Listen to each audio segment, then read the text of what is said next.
Žiūrėkit, čia mano namai kokie faini. Turiu kokį fainą beržyną.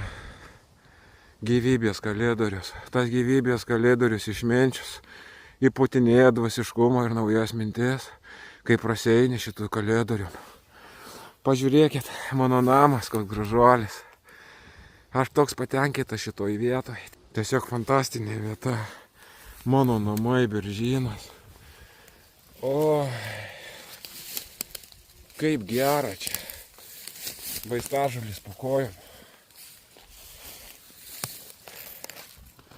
Oi, mano gražuolis namukas.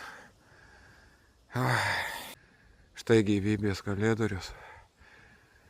Oi, tai ir beržų, kaip gera čia būti, kaip gera eiti šituo kalėdorium. Kalėdorius ilgas. Ramybės kalėdorius. Sieva pradeda dainuoti. Kada pradedi vaikščioti tokiais kalėdoriais. Sieva pradeda dainuoti nuo daugo. Sieva dainuoja nuo namo gamtoje. Sieva dainuoja nuo vaistažolių. Ir vaistažolės tokios, kur žadina sielą. Žadina žmoguje dvasiškumą.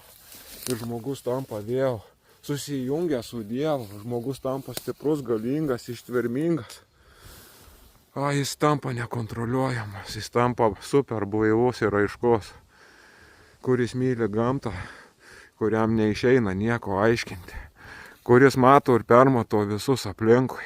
Kuris prabunda, kurio smegenys pradeda dirbti galingai. Ant kurio žmogaus energija susidega ant stuburo.